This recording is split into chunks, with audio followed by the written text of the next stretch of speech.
Assalamualaikum warahmatullahi wabarakatuh. Pada pertemuan kali ini saya akan membahas terkait teknik sampling. Teknik sampling ini hakikatnya adalah bagaimana kita mengambil sumber data supaya mewakili populasi. Kalau populasi adalah seluruh orang atau yang akan kita teliti, yaitu dalam bentuk misalkan boleh dibilang misalkan saya akan meneliti penerimaan OVO di Stemikrosma misalkan. Berarti saya populasinya adalah pemakai OVO di Stemikrosma. Jadi semuanya tuh ada berapa misalkan. Nah, di sini kalau sampel itu adalah cara mengambil, kan kita nggak mungkin ngambil sampai misalkan mahasiswanya ada 10.000, nggak mungkin semuanya kita tanyain satu per satu. Maka ada namanya teknik sampling ini. Jadi yang mewakili nanti, jadi kita mengambil berapa jumlahnya dan caranya bagaimana. Nah, di sini ada tekniknya yang disebut dengan teknik sampling ini. Nah, teknik sampling ini terbagi menjadi dua yaitu probability sampling dan non probability sampling. Kalau probability sampling berarti random system, kalau non probability sampling berarti ada pilihannya. Misalkan seperti contohnya, kita mulai saja probability sampling itu. Kalau jadi gini, probability sampling itu berarti kita ketahui jumlah populasinya.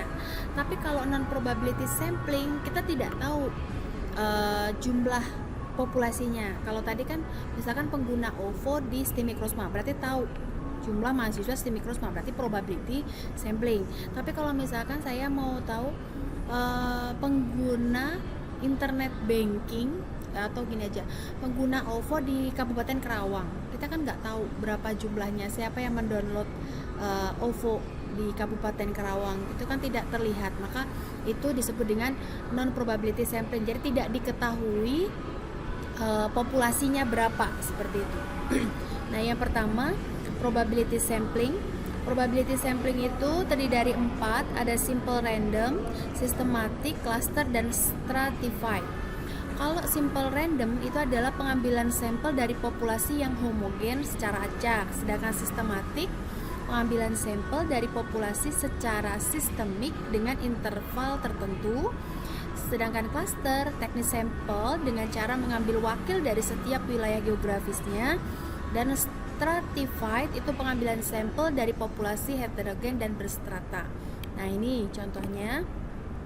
Kalau simple random sampling dilakukan agar memberi kesempatan yang sama pada setiap anggota populasi. Beberapa penentuannya, populasi dianggap homogen. Apabila populasi sedikit dapat menggunakan cara undian atau cara acak.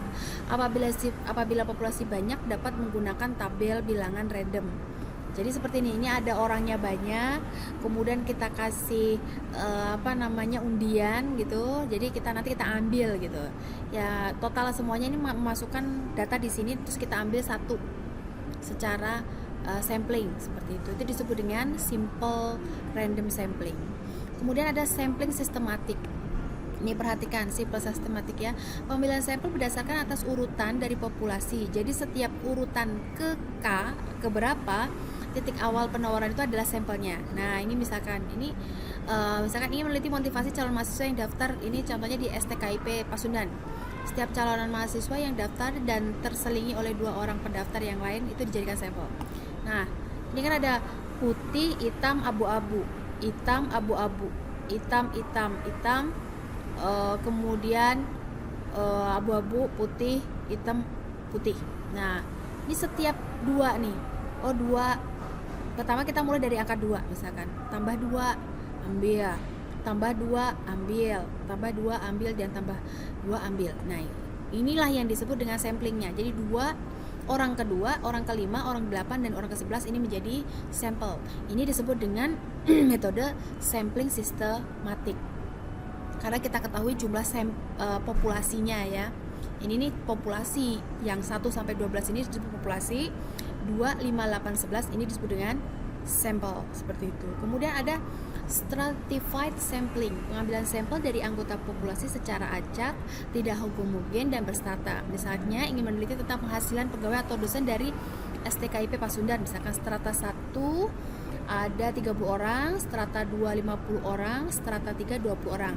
Jika sampel yang ingin digunakan sebanyak 50 orang, maka S1 30 per 100, karena ini total 100 ini ada jumlah populasi ya, kalikan 50, maka 15 orang. 50 per 100 kali 50, maka 25 orang yang S2 nya.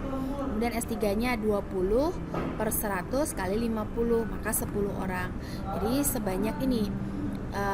Karena ini kan kita yang ingin sampelnya tuh 50 orang, maka cara ngambilnya seperti ini. Jadi kita kita pilih dulu, klasifikasikan dulu S1, S2, S3 seperti itu misalkan. Nah, ini disebut dengan metode stratified sampling seperti itu. Yang selanjutnya adalah cluster sampling. Ini ada daerah diambil secara random. Pada tahap pertama A diwakili, D diambil. Nah, teknik sampel dengan cara mengambil wakil dari setiap wilayah geografis ya. Wilayah geografis, misalnya ingin meneliti tingkat kebugaran jasmani siswa SMA sekota Cimahi misalkan. Lihat, kenapa A ini B ya? A, B, I ya. Yang E, A, B, I, H. Ya. Ini karena satu klaster ke kiri gitu, maka diambil diwakilinya adalah A. Kemudian ini yang B, C ya kan. Nah, ini diwakili oleh C. D ini sendiri, G sendiri, dan F sendiri. Nah, diambil sampel per daerah.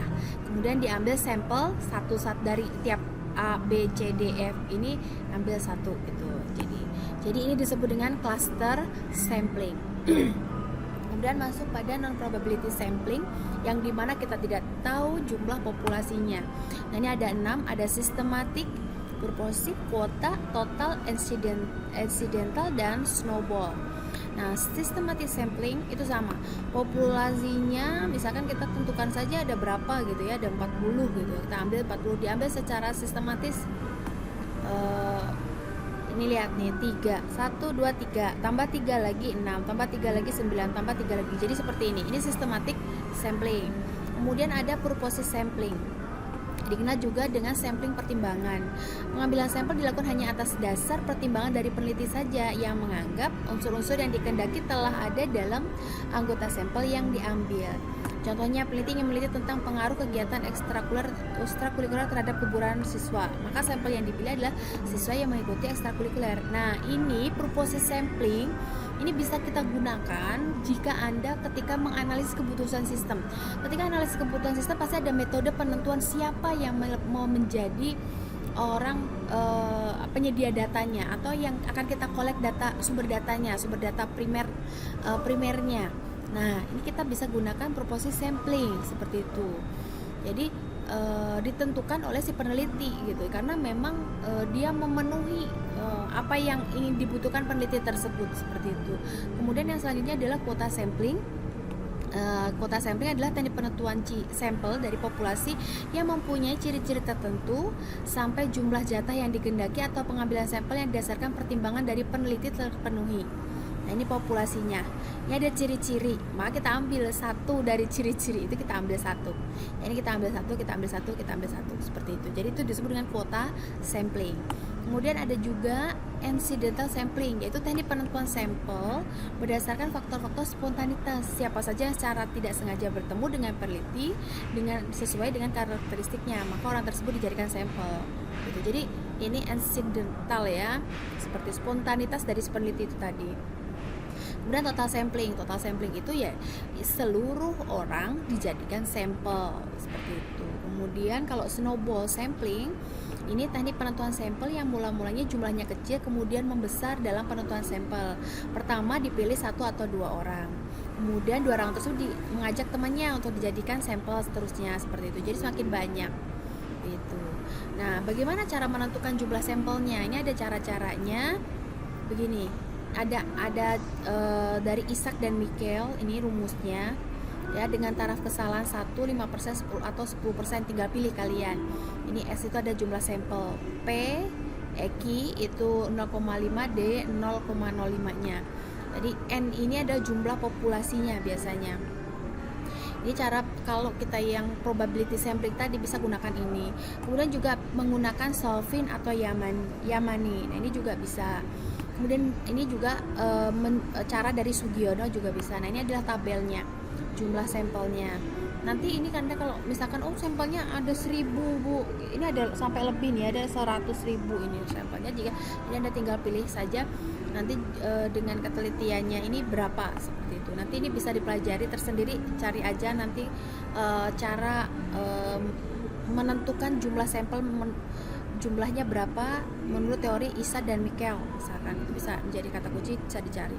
Nah, ini ada contohnya pengalaman di tingkat kebugaran jasmani mahasiswa yang jumlah populasinya sebesar 360. Tentunya tentukan berapa sampel yang harus diambil jika tingkat errornya 10%. Nah, ini adalah N-nya, N rumusnya. Jadi 360 ini ada jumlah populasi dengan ini tingkat ininya adalah 0,05 atau 5%. Jadi total yang harus sampelnya adalah 189 atau dibulatkan dengan 190. Nah, misalkan seperti itu. Ya, ini contohnya. Jadi Anda bisa mencari dipelajari contoh dari cara menentukan sampelnya. Jadi cara menentukan sampel teknik-tekniknya banyak. Anda mau pilih yang mana? Nah, kalau jumlahnya ini ada bisa menggunakan cara-cara ini seperti itu. Jadi kalau biasanya kalau kita tidak tahu populasinya, kita tidak pakai ini. Ya cukup aja misalkan proposit ya proposit, suka-suka kita, insidenta berapa aja, snowball gitu, tergantung gitu. Jadi yang penentuan sampel ini, penentuan jumlah sampel ini jika Anda mengetahui jumlah populasinya. Tapi kalau nggak diketahui ya nggak perlu pakai teori ini gitu. Itu saja mungkin terkait teknik sampling. Semoga Anda bisa memahami dan ada beberapa mungkin clue-clue yang mungkin Anda bisa pelajari secara mendalam dan secara mandiri untuk penelitian Anda nanti. Terima kasih.